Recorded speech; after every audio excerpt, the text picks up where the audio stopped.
Hello, everyone.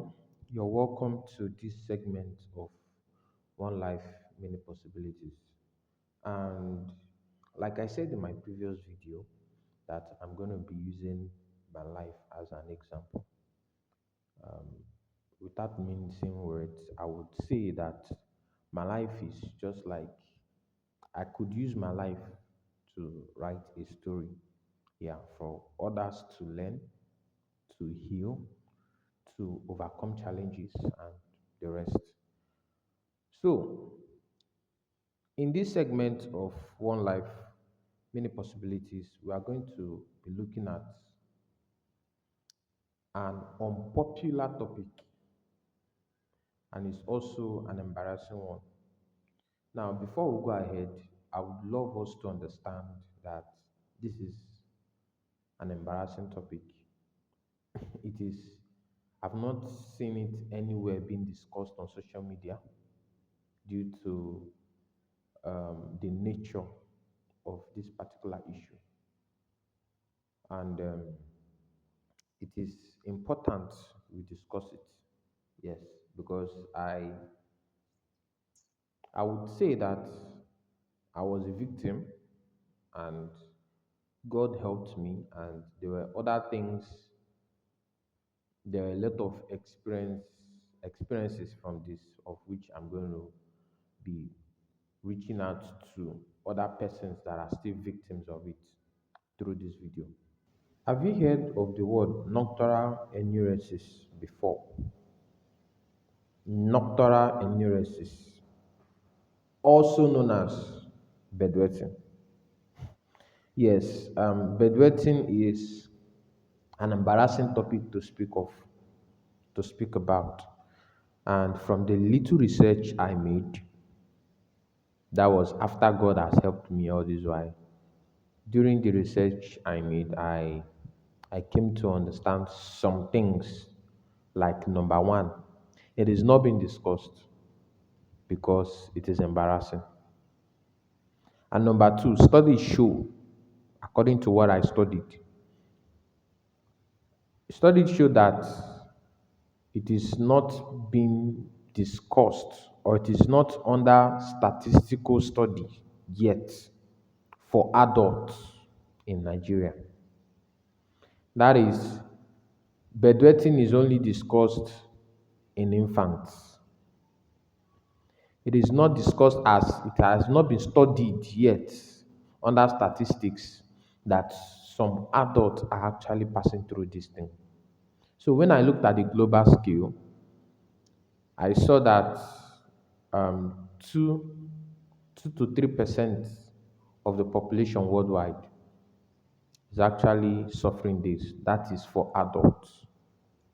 And when I had to bring it down to Nigeria, if we are to use the global scale to estimate that of Nigeria, or of people that are of adults that are suffering it in Nigeria, we would understand that I came to understand that over millions of Nigerians, of adult Nigerians, are actually suffering from this. And the majority is men to female. Yes, the majority is men. Now, I don't know how I'm going to say this, but I have to say it to help you and I, to help people that are victims already watching this video. I, I, it is normal for a baby to bedwet. Yes, because they are still babies. They don't have what it takes to hold their bladder and then wake up and urinate. And so that is why they put on diapers. But it becomes concerning when it is it is crossing 2 years, 3 years, 4 years, 5 years, 6 years, 7 years. Somebody will be asking, yeah, 7 years still the bedwet? Of course. And due to its embarrassing nature, and due to how people You know, I have what people say about bedwetting. That is why it's not being discussed.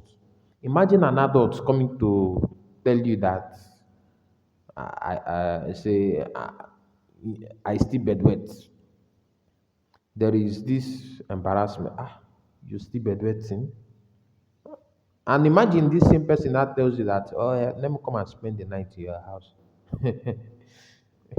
You and I already know the answer. Hmm. You already know the answer.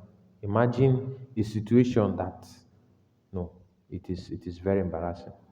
And so it becomes a concern when 1 year, 2 years, 3 years, 4 years, 5 years, 10 years, 15 years, still bedwetting.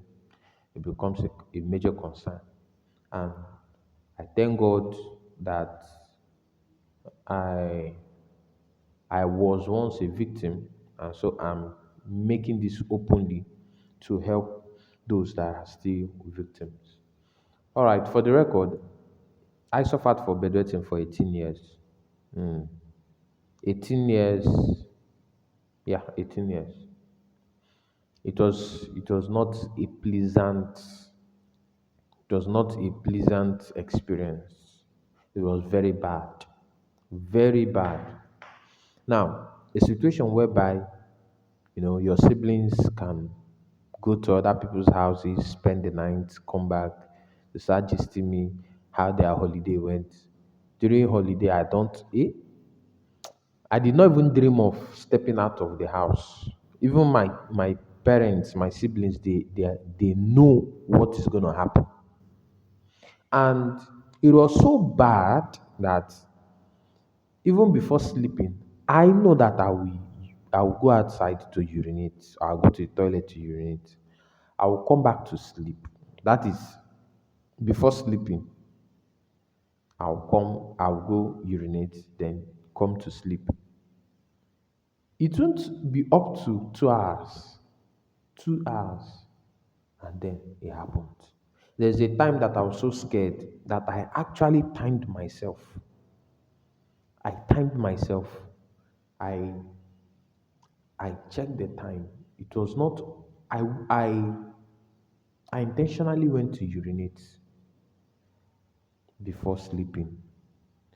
Then by the time the alarm went off, that was approximately almost 2 hours. I woke up everywhere. I was not like asking, what is it? Was it that I ate too much? You see, many people usually say things like, don't eat too much before sleeping, or by 5 p.m., make sure you take your dinner so that you won't bedwet, or stop taking sugary substances, stop taking soda. All these things, I tried it, none worked. None worked to the point that I was eating late, early before sleeping. By 5 p.m., 6 p.m., I've taken my dinner. I won't take much water. I don't know how I'm going to explain this.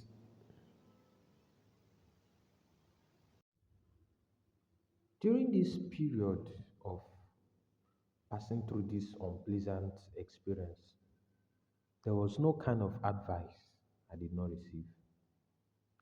People seem as though this is a simple stuff, very simple. Eat on time, don't take much water before you go to bed. Some will say things like, make sure you do a little exercise so that you know you will sweat and probably urinate before going to bed. All this did not work. One at some point told my dad that he should give me he should boil lizard and give me the water to drink. He should boil lizard like meat, like chicken, and give me the water to drink. All these things, though I didn't take it though, but we're like uh, saying that if there's not anything, if nothing else works, that we are going to go into that. use that option, but I didn't later use it. Now, the whole stuff was so embarrassing. Hmm. My siblings will go for holiday and return and gist me how they went for the holiday. The only thing I have to do was just to listen. I didn't have, not that the opportunity for me to go for holiday was not there, but the embarrassment of what I was going to do there. So I didn't even think of it. Even my dad, my parents, they did not even want to hear that I went to somebody's house. The last time I tried it, when I was having such thing, it was the owner of the house that had to wake me up. Like, Oga, stand up. And guess what? I did not even lie down on the bed. Oh. It was on the floor because my parents were not around then. That was somewhere in Port Harcourt. My parents were not around then, so we had to sleep in these people's in our neighbor's house. My siblings and I. And I, because I knew what I could do, I had to lie on the floor with my wrapper, without pillow. So you can imagine how hard the tiles were. So, and so it happened. When she woke me up, I knew. I just, even before I could wake up from my dream, I knew what could happen or what had already happened. And so it happened that way. She woke me up, and that was the last time I went to that house. Because without being told, I knew that the owner would be embarrassed. So there were a lot of unpleasant situations, except probably in in the next or in my next video, I'm going to be giving you experience on so many unpleasant experience that happened, and there was another painful experience that I had, and this time around it was so painful to the point that I began asking myself questions. Or was it that I I I did something wrong in my past life that made me to be suffering this? There was a time I went for church service. It was a night vigil in my church, and just a little nap. Night vigil, I've been awake all this. I let me just nap small on the floor with my wrapper. Because anywhere I go, I always go with my wrapper. I don't know what may happen that I'll fall asleep. And so, if I want to sleep, let me sleep with the wrapper. At least the urine will touch my wrapper and then the floor, not somebody's bed. I was not used to bed. The bed that I had then was was not good at all. This, a kind of mattress that you use, and it gets so slim to the point that it's now like, is now you can easily, you would know that you're just lying on the floor, that because it's very.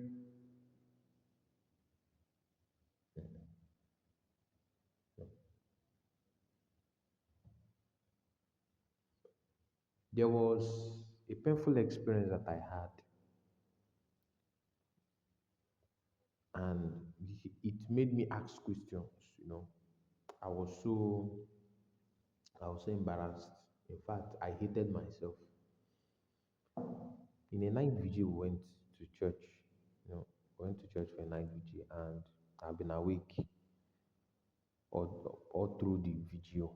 So it was, I think it was towards the morning session, from, let's say, that kind, 4 5 in the morning. I just said, let me just relax, let me just sleep small. And so I went with my wrapper. You see, my wrapper then was one of my most important valuable. My asset, it was my asset when I was little, because I I know that if there's anything that will make me to sleep, to fall asleep, let it be that I fell asleep on my wrapper, so that the urine will just touch the wrapper and then the floor. And so it happened that I just spread my wrapper to sleep and I dozed off just for a few minutes. And I knew very well that I was not feeling pressed. If I was feeling pressed, I knew that I urinated now before lying down. Just for a few minutes and so everywhere. And the person that came to wake me up was a person that I considered to be my enemy then. Somebody that I knew very well that after the person waking me up, that the next thing is that person will take my matter everywhere. That is, I've given this person a topic of discussion for gossip. And so this person came and woke me up. Immediately, I was tapped. I woke up and I noticed what happened. As I was standing up, I stood up together, folding the wrapper. Like, I didn't stand up then, bend down to pick up everything together with the urine due to how much it was. The odor was everywhere. So I told myself, there's no need be feeling shy or feeling embarrassed. I know that last, this person will still take my matter outside. So I said, well, anything will happen, may happen. That's what I told myself then. That was one painful experience that I had. Imagine a situation when I'm speaking with my siblings, my parents, and we're discussing traveling or traveling as a discussion. This one will say I've been to here. My sister will always tell me, give me gist of her adventures going here and there. My own self, I only have the job of sitting down and listening because I never had such. So it's very embarrassing, very embarrassing. Now, I want you to tell you this to whoever watching this video, you are not alone. You are not alone. You are not alone. I went and I searched and searched and searched for the remedy to this. I tried all the remedy on myself. None worked. I had to anoint myself every night before I sleep. I went as far as anointing my manhood. Say, you will not urinate. You will not pour out while I'm asleep.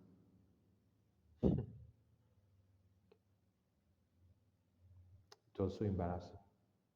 And it takes me more than courage to make this video. To make this video. So to everyone out there, I will let you know that you are not alone.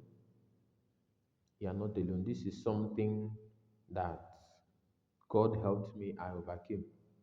And so somebody will begin to say things like, you outgrew it, not that God healed you. I did not outgrow anything. It was God that healed me. It was God that healed me. I did not outgrow anything. If I had outgrown it, at least by the point whereby I have begun to take accountability of myself, let's say from 6 years, at least from 6 years is even too much to stop this. But 6, 7, 8, 9, 10, 11, 12, down to 18 years, you should know that there is a problem. When with the little research I did, nocturnal enuresis becomes a problem, becomes a challenge when it has crossed that line of infancy. It is no more an infant that is bedwetting. This one is now an adult bedwetting or a teenager bedwetting. That there's a challenge. There is a story I heard of a certain person that got married. After the marriage and everything, She discovered that her husband bedwet, and so she broke up the marriage. That is the extent bedwetting can embarrass someone.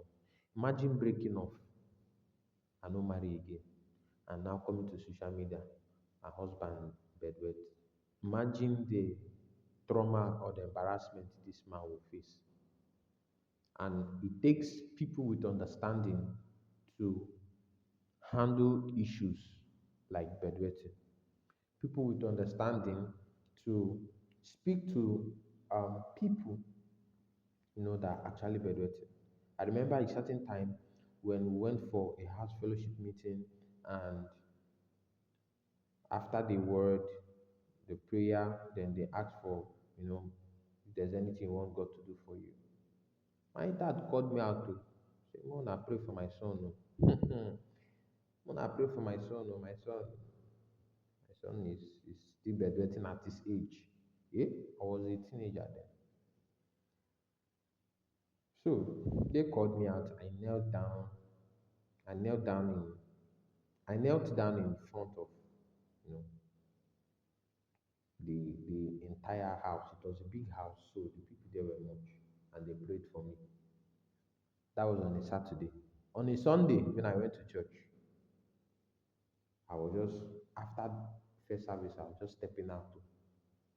One young random guy from somewhere came and met me. I was like, sure you are that guy that they prayed for that is bedwetting, Abi? Yeah. I first scanned around, looked around if there was anybody hearing it. Immediately I did not see anybody. I ran. I ran away from the guy. I did not have the mouth to speak. I didn't have the ability to speak because I was like, even when they were praying for me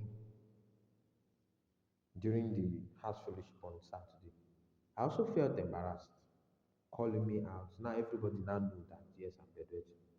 Everybody know that I'm bedridden.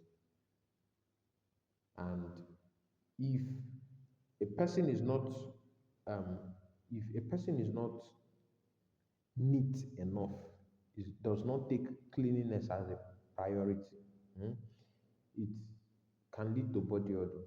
Yes. There is no how you can tell me that you urinate on your clothes and then your clothes will remain the same. No.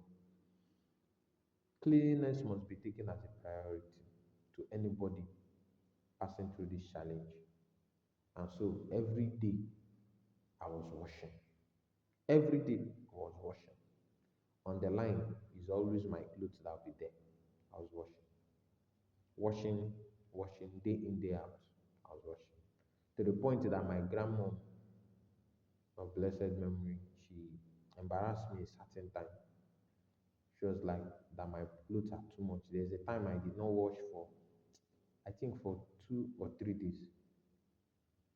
So she embarrassed me to the point that my clothes are too much. I should come and wash it. And not just to come and wash my clothes, but come and wash the clothes that I messed up with urine. That's how she was putting it. And she was not keeping quiet over it. She was like shouting. She was shouting over it. Well, a lot more. Will I tell you that I even got embarrassment from my mom? Yes. To that extent, there were so many experiences. And so somebody would be asking, Oga, yes, we don't hear.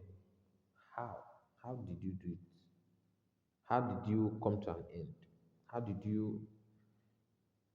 Well, I think I'll be discussing that in my next video.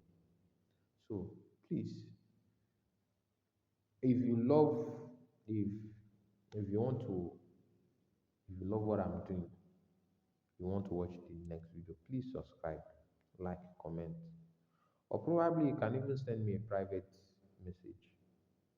You know, I'll always be there to answer any question concerning bedwetting. So see you in my next video. Thank you so much.